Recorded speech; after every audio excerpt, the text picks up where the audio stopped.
All right, welcome back to the Jiu Jitsu Mindset. My name is Pete Deeley. You're stuck with me again. Professor Lucas is out there improving the world, teaching and doing great things. Today, it's just going to be me.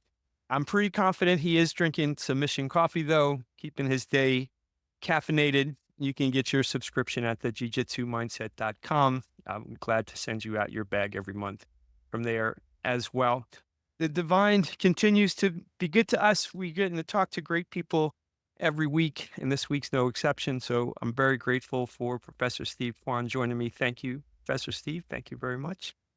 Happy to be here, Pete. How's it going? It's going good. It's going good.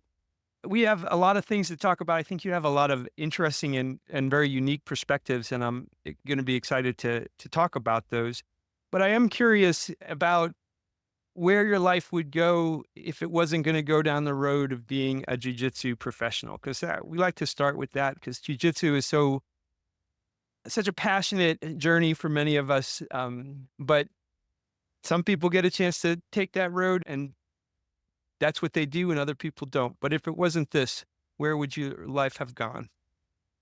That's a good question. I had never intended to be a jiu-jitsu professional. I've been doing it for about 16 years as of Wow. this recording. I started in 2008, got my black belt. I want to say around 2017, but I don't even, I don't remember.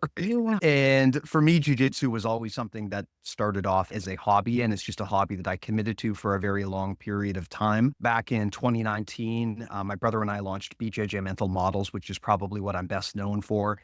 The intent there at the beginning was originally just to focus on sharing what we had learned. We'd found some commonalities between our very different backgrounds and how we approach jiu-jitsu, and we put that together into a framework and delivered that out to people. And over the years, that's grown into kind of a much bigger thing than just the podcast. There's a newsletter, there's a premium service, there's a bunch of stuff that we do now there. So it's become its own brand. In terms of what I do off the mats, my background is software and technology. I Mm. tend to work in like operations, tech, and product. I'm based out of Vancouver, BC, Canada. And so that is what I guess the direction of my life had taken me off the mats. But Right. jujitsu has, again, for the past 16 or so years, it's been a staple of my life in one way or another. I can't even tell you what my life would have looked like without jujitsu, man. It's been Yeah. such a guiding like force in my life, even and not even the actual jujitsu stuff. I met my Right. wife through jujitsu. I tell people all the time, like I can't even imagine what my life would look Yeah. like if I hadn't discovered jujitsu. So it's hard to say. Yeah, I think that's a common theme, that, and the theme of also come for the jujitsu, stay for the people. Obviously, stay for the people. You actually brought you your wife on top of other friends. And as a person in technology and a critical thinker, in that it seems as though as you were learning, you're also breaking down for yourself, like, how am I learning what I'm learning? And then is my acquisition of these skills? Obviously, you had your brother to talk with closely about it. My guess is you've been an observer of how other people around you were learning. I'm curious about two things. Like, how is the acquisition of knowledge, skill acquisition in jiu-jitsu different from other physical activities, other sports?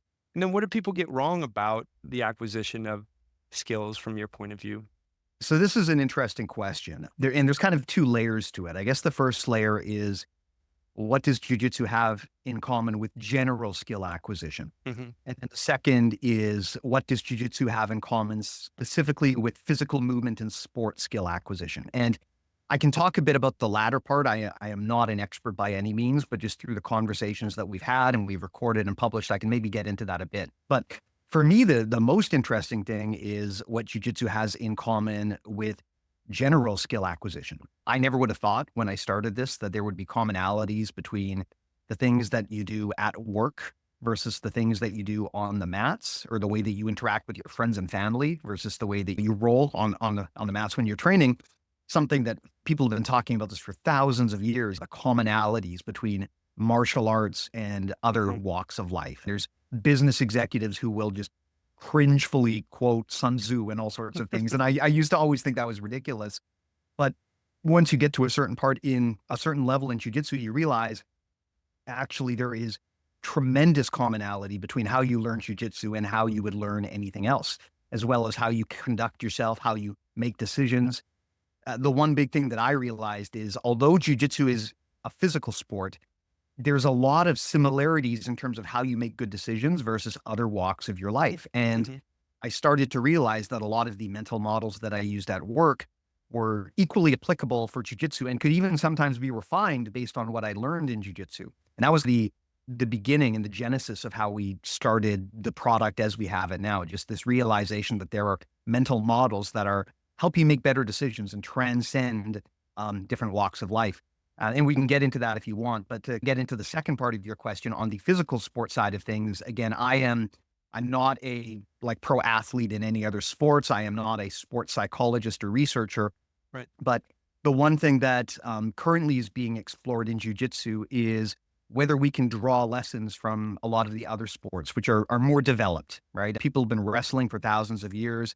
People have been playing soccer for ages, right? We can learn and draw a lot of those lessons through. And although the context is different, the human body is still the human body.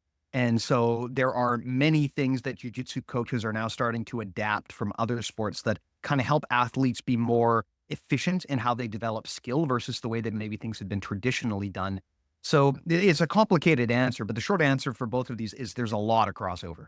Yeah. So I'm curious about what was the germ of noticing the mental models off the mats and on the mats. Did that happen as an epiphany that you had it all at once, or was that something that sort of revealed itself to you over time?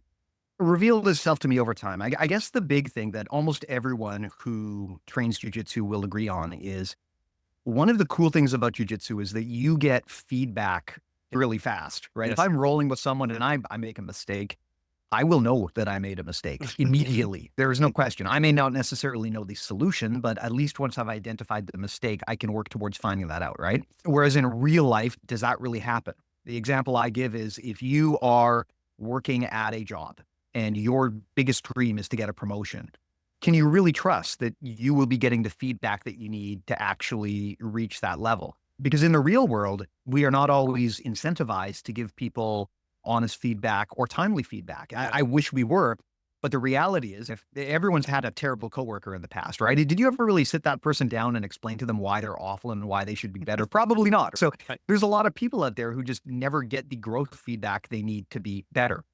Whereas in jujitsu, you will get that right away. Yeah. And similarly, getting feedback quicker is Hmm. better than getting feedback late. Because if I get feedback right away, I can make a change right away. Whereas if I get feedback 6 months down the line, it could be 6 months before I start to actually make the changes I need to make. And I bring this up because, again, in the professional world, how often do you really get feedback from your boss, right? You get a performance review maybe once a year if you're lucky. And Right. a lot of the time, that performance review is performative. They're not really sitting you down and telling you exactly what you need to get that promotion. They're playing the HR game with you, right? So I realized at some point that jujitsu is this beautiful vehicle for getting feedback really quick. And that helps us grow as people. Like even putting aside the whether you get that armbar or not, Right. the ability to get experience being in difficult situations and be resilient and to learn how to learn and to build confidence is absolutely transferable to anything. And it's funny because on the job in, for example, in my background in software, the current line of thinking is that if you want to build good software in most situations, you want to get feedback quick and you want to get it fast and you want to be able to pivot fast. That's how most like web-based software is built these days. And I started to realize this is really the same as jujitsu. The Yeah. context is totally different, right? Right. In one place, you're mashing out code on a keyboard. In another place, you're trying to strangle your friends. But Hmm. the learning loop of how we actually try something, test it, get better, and learn for the next time, that is consistent across all walks of life. And so from there, we started plotting that out. And I realized there's not just this one concept of crossover, but there's a lot of lessons you can pull from the real world into jujitsu and vice versa. Yes. And I think there's value in talking about those lessons. So it was, to answer your original question, it was not an epiphany by any means. It was just a gradual realization. We started documenting these ideas, and it started with one and then two. And we've got like a whole wiki right now of mental models for jujitsu that's getting close to about 200 of Wow. just these governing concepts. Some of them are specific to body mechanics and how you strangle someone, but a lot of them, like strategy, tactics, this kind of stuff is general to almost anything. And Yeah. if you can make good decisions during jujitsu when someone is trying to choke you and you've got a microsecond to do something about it, that practice, I think, really helps you make better decisions on the fly elsewhere in your life too.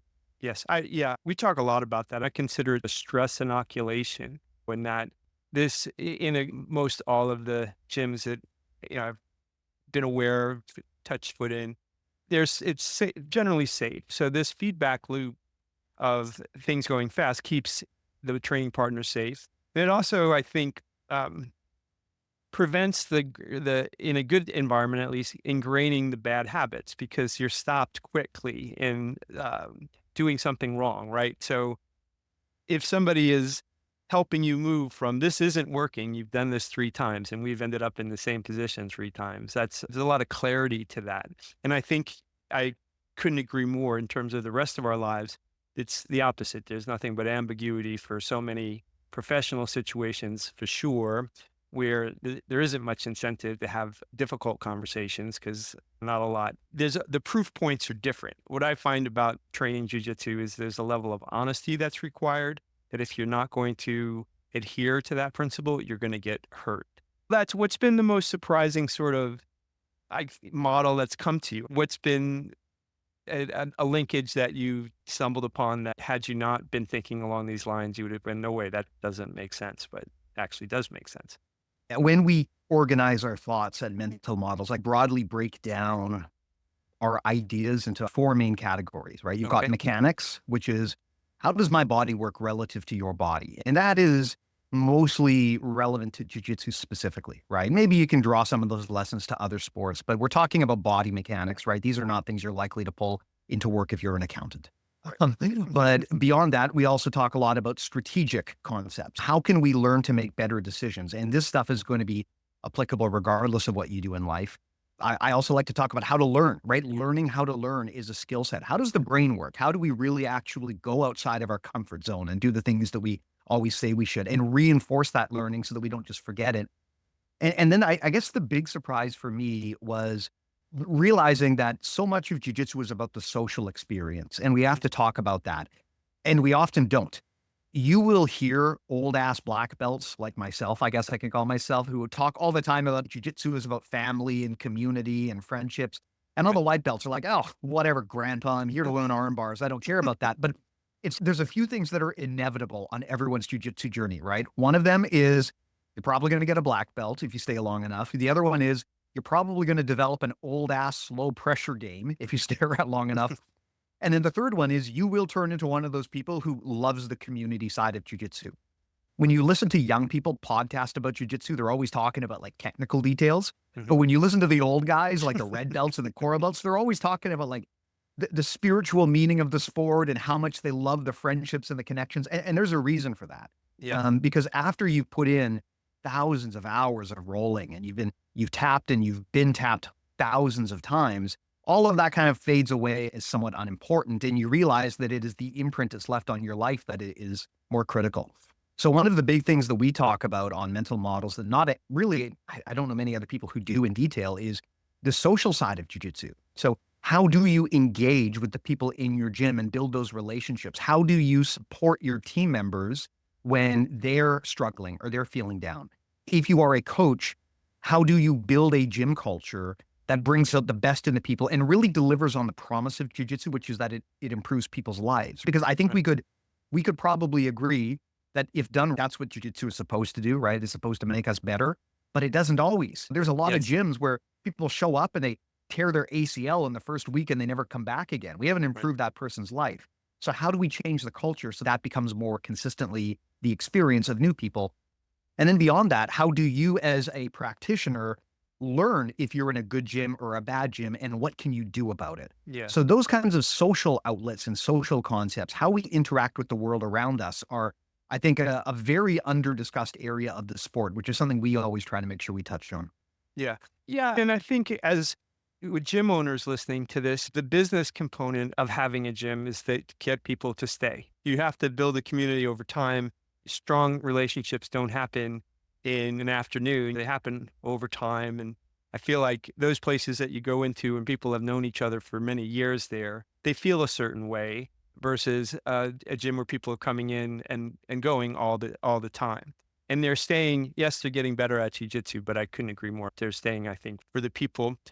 In the physical refinement part of what you are teaching through these models, I do have a question about like where things are going. Do you think that jiu-jitsu as a sport will improve because people execute against fundamental principles just better and better as we go along? Or are we going to find new and different ways to choke people and create joint locks? Is it that there's a platonic ideal of jiu-jitsu combat that we'll get closer to, or are we going to find just different and more surprising ways as we go along?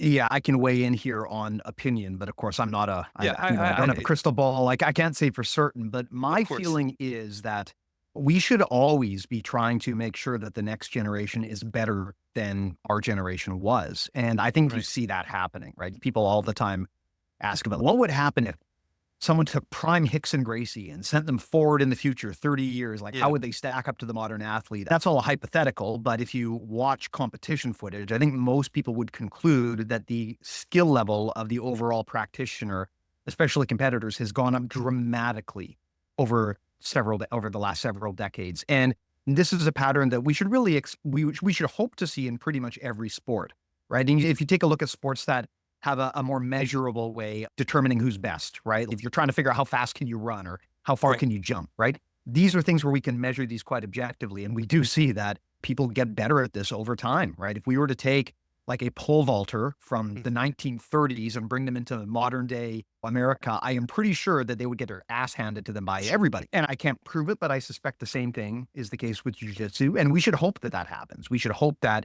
the skill level always gets higher over time, both for the pros and the casual practitioners. And I think that's happening.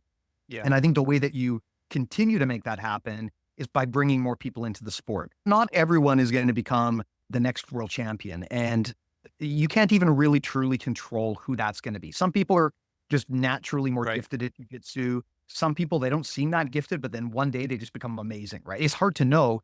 And so Yeah. the best way to know who's going to really emerge as the best is you just get as many people into the pipeline as possible and you keep them there. And so I think the growth of the sport as more people come in is going to mean that we see a higher caliber of training across the board. To your second part of the question about is the sport going to specifically evolve in terms of like new ways to choke people? It's funny. If you were to ask me this question 10 years ago, I probably would have said, there's got to be a limit to how many different things you can do to strangle Right. someone, Right. right? There can't be that many. We have to, at some point, we will surely exhaust the Rolodex of moves and we're going to run out of new ideas because there's got to be a ceiling on this. But looking at it now, I am not so sure. I have the feeling that if you could see if jiu-jitsu even exists 100 years from now, of course, I'm sure there will be grappling, but it may have evolved into something else. Yeah. I'm sure they will be doing things that are completely foreign to us, much like how we're doing stuff that was completely foreign to people a few decades ago as well. I do think that it's hard to know if there's going to be like a cap on innovation. It doesn't feel that way, right? It Yeah. feels like right now the biggest struggle for most people is not innovating new stuff. It's keeping on top of all of the innovations. That's the hardest part of jiu-jitsu right now is how do I deal with all of the stuff I'm supposed to know? Yeah. For me, the closest analogy is chess. Like we have a catalog of chess analysis that goes back longer. We have a documented set of chess lessons that go back such a long period of time. And the chess pieces, it doesn't matter. Pole vaulter could say the materials are different. We're using a different pole and so on and so forth. You got 64 squares on the chessboard. The pieces have moved the same forever. And yet we still find innovation generation after generation. And I think it's very clear that there are better players now than there were in the past. I feel like that'll be the same for our community is my humble opinion. As we talk about being better than other people, I'm curious about your opinion as it comes to competition. What role do you think competition plays in the development of a jiu-jitsu athlete's experience? And do you think it's for the few, or do you think that everybody should have at least some taste of competition in their journey? This is a tough one because as the sport grows, we have to be careful not to project our vision of the sport onto other people. Mhm. And I think one of the things that has held jujitsu back because it's grown over the last few decades, but it's still incredibly small, Mhm. right? Till the day she died, my grandmother thought my brother and I practiced kung fu, and there was Yeah. nothing we could do to convince her otherwise. So it's still Yeah. Right. incredibly small. And I feel like sometimes we live in this bubble where we see these quote unquote stars like Craig Jones and Gordon Ryan. And I got to tell you, look, There are just weird teenagers on YouTube who have 10x the following of Gordon Ryan and Right. Craig Jones. They dwarf them in terms of celebrity, financial success, clout.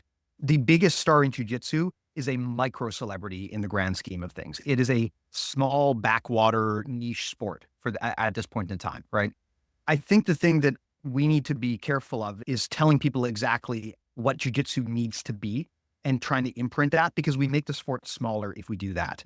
One of the things that I think has held back the growth of jiu-jitsu is that for the longest time, historically, most of the people running jiu-jitsu gyms were competitors, and they look at things through the lens of, I want to produce ace champions. But that's not really what you need to do to grow the sport. You need a big tent if you want to grow the sport, right? Anyone who's run a gym will tell you that, look, it's cool to have someone who wears your logo and goes out and wins gold medals. But the people who actually sustain the gym and keep things running and pay your bills and make sure that you can feed your family, it's regular folks, right? It's mums and dads, and what they want out of jiu-jitsu might not align with what you want. And I think when you try to, it's funny because so many jiu-jitsu gyms, they will advertise themselves like we're a competition gym. But if you actually look at the demographics, like most of their people have minimal to no interest in actually competing. And I think we as people who live in this bubble need to respect that, or we run the risk of driving them off. And the funny thing is their mindsets change, right? Someone might come into jiu-jitsu as a hobby, but they might fall in love with it.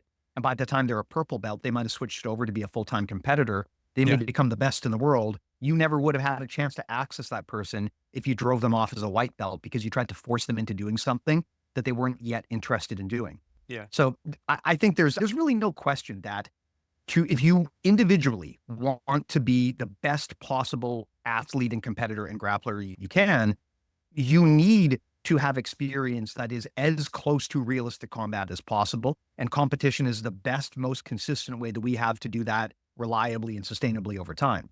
So if you're telling me like, okay, if you give me a person and you say, okay, I want this person to be the best jiu-jitsu athlete we possibly can, of course, we're going to say you've got to go compete, right? You simply will not get the same level of stress testing if you only roll with the people in your gym, even if you guys are rolling at what you consider to be competition intensity all the time, which is a bad idea. But even if you were to do that, there are limits in that.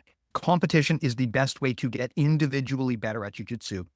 And I'm very grateful for the competitors out there because these are the people who are the knife edge, the bleeding edge of the sport. All of the stuff that we adopt and that comes into the jiu-jitsu zeitgeist, most of it originates from what we see in competition. Like we don't see the Woj lock if we don't have Chris Wojcik going out there and putting on a dark horse run at ADCC. The fact that someone like that goes out there and tries ideas gives us the opportunity to then pull those ideas into the mainstream. And that's how we also validate what works and what doesn't. And that's how we keep the art from turning into bullshito. It's because we're only taking things if we know they work. So I'm grateful for competitors, but I also caution people not to look through the lens of jiu-jitsu as only for competitors, because that's how you wind up turning this into a poverty sport where just it remains small. It remains something that your grandmother thinks is kung fu. And we ultimately don't succeed financially if we don't have enough people doing it. So we need to make things inclusive, even for the people who don't want to compete. But like I said, it makes perfect individually, sense. if one person wants to be the best athlete they can be, they have to compete. There's just no other way around it because that's the only way to get the most realistic pressure testing that we can give them.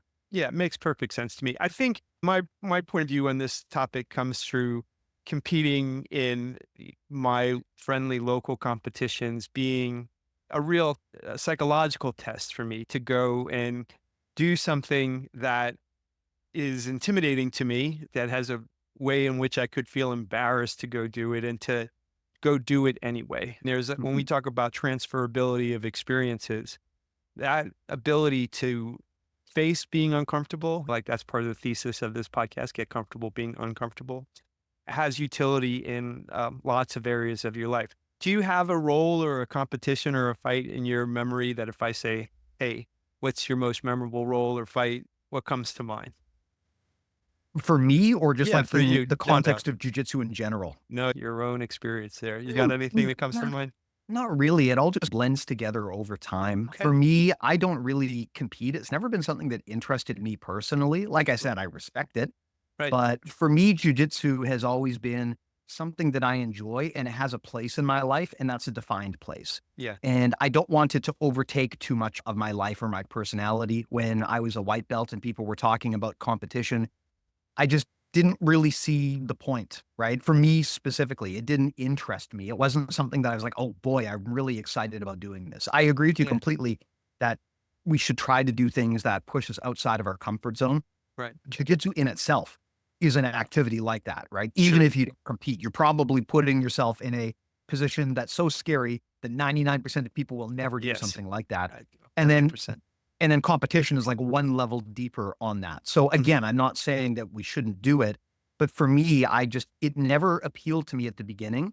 Mhm. And the more that I got older and the more I immersed myself in jujitsu culture, the less that was in line with my vision of what the sport is for me. It's just not Yeah. something that I like to do. So for me, I try not to attach myself mentally to any single role because I'm not sparring with stakes, right? I just want to get better and stay Yeah. safe and keep my partner safe. And that's a win for me if that happens. And Right. Right. 99% of my roles are going to fall into that category. Okay. Does your brother feel the same way? I don't know. That's a good But, question. you know, 'cause I would You'd think have to between brothers, sometimes there's that heat that exists just because they're your brothers. I'm curious if Yeah, that's a good you question. I don't want to speak on his behalf, right? yeah, I yeah, would presume that my brother is a pro competitor, so he has a yeah, very different background, and that's actually one of the things that makes mental models interesting, and why we decided to go down this road is because yeah, we realized we have two different instructors, two completely different styles of jujitsu. It occupies two different spaces in our lives, yeah, and we have two different focuses. My brother runs a jujitsu gym, and he's a pro competitor. I'm neither of those things. But what we found interesting was the lessons that we derive from jujitsu were the yeah, yeah. same, That's regardless interesting. of that. And that's where we realized there's probably something here to building a framework of ideas for jujitsu. Yeah, I would venture to guess that he would probably say that like some of the matches where he had a big win or some of the sure. matches where he was sparring against someone famous, I would venture to guess that he would probably say that those are more memorable. But if you were to ask him in terms of what was the most important, I think he'd probably say the same thing as me, which is that individual matches or roles are less important than just the daily grind of trying something, testing it, and seeing how we can get a little bit better and just doing that loop consistently. I think he would Yeah, probably say that is the same answer as what I would give here. yeah, yeah. That's interesting. In your observation over all these years of how you've been a careful observer of how jujitsu is shaping community and what it means to people, what's your favorite story about how you saw jujitsu change somebody's life?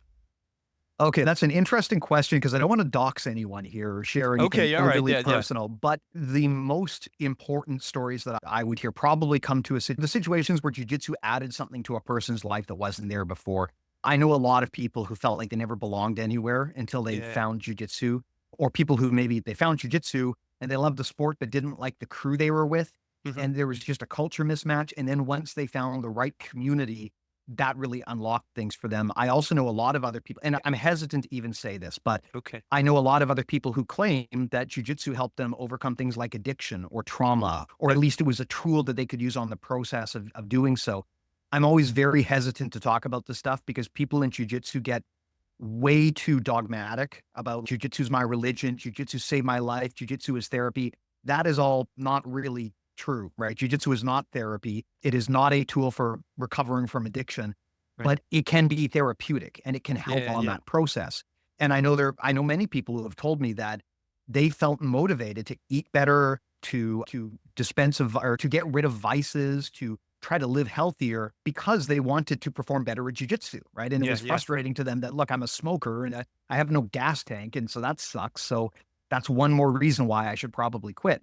right, And again, I would not recommend to people that they use jujitsu as a replacement for therapy or anything like that. understood, But there are a lot of people who say that this was a very important tool in how they improve the quality of their lives. And I think there's absolutely something to that. And that's why I always tell people, like, I'm not the guy who's going to say that jujitsu is for everyone and that everyone must train. But I will say that everyone should try it at least mhm, once, yeah, right? Because a bunch of people are going to bounce off of it. There's going to be people who try it and they say, you know what? I don't like having rug burn all over my face. Or you know what? I don't like having other people sweat in my eyeballs. Or that's fine. I right, believe me, I understand. But I do think everyone should at least try it because if you try it and it is that thing that you were looking for in life, it unlocks this whole other world of stuff that you didn't even know was there. Yeah. The big thing that I always bring up is I work in a field where you tend to deal with a lot of people who are very much like you, right? When you Mhm. work in software, you wind up with people who are very similar personality types, life experiences. And one of the things that I love about jujitsu is it gives me access to social circles that I normally wouldn't have a chance to hang out with. It very much diversifies your life experience. And it's too easy to just build your circle around what are you doing at work. And you wind up cherry picking people who are just little carbon copies of you. Jiu-jitsu gives you access to a very different like category and diversity of people. And so I think that's one of the other reasons why people should try it. Yeah, for sure. When you step on the mat, your medium of communication is different there than it is other places. And Mhm. it's physicality first, right? Where else in your life would you be rolling with somebody? And or even in that close proximity, that's foreign to most people when you're not in jujitsu, right? Wrestling as a kid, but certainly as an adult, other than your family, you're very rarely, I think, in close proximity to another person. And I have found that I've rolled with people for years, and then it's in the parking lot after 2 years where I'm like, what do you do? What's your job? And then all of a sudden I find out whatever they are, whatever their particular job is. And sometimes it's really been a surprise. Like I would never have guessed that you hold those responsibilities off the mat. There may be a group of people listening that want to learn more about BJJ mental models. Where can people follow you, learn about what you're doing? They may want to go participate in what you have going on. Awesome. Easy to find us. If you just Google BJJ Mental Models, we'll be there. But beyond that, the website is bjjmentalmodels.com. We're on most of the social platforms out there. Our handle is just BJJ Mental Models. Instagram is probably where we're most active, although I do Mm. play on Facebook and Threads sometimes. But I would always recommend to people if you want to get started, because we got a lot of content. I'm sure that you're getting to this point now where having like 100 episodes in under your belt, Yeah, it right. gets hard to tell people where to start. So I know a lot of people will just start with the most recent episode of our stuff, or they'll go back to episode one. We try to avoid talking about current events or stuff that's going to fall out of style. Everything that we talk about is intended to be timeless. So you can really grab any episode there, and there's no requirement to listen to them in order. So I would say just go and browse and find a topic. The other thing I always tell people is if you don't even know where to start at that level, just message me. Tell me, send me a message. I love getting messages either on our Yeah. website or on social. Tell me who you are and what you're working on and what you're struggling with, and I'll point you to the best resource that you can use to unravel that and to help out on that. People are often afraid to do this. They never want to reach out on the internet. I love it when people reach out. So Yeah. do please shoot me a message. Awesome. bjjmentalmodels.com is where you can find us, or just BJJ Mental Models on Instagram or other social platforms. Man, that's awesome. Professor Steve, thanks for spending time with me. And please go follow him on the socials, message him for crying out loud. And perhaps you'll come back another time. We'll have another conversation. I hope we do. Would love to. Thanks a lot, Peter. It was great to be here.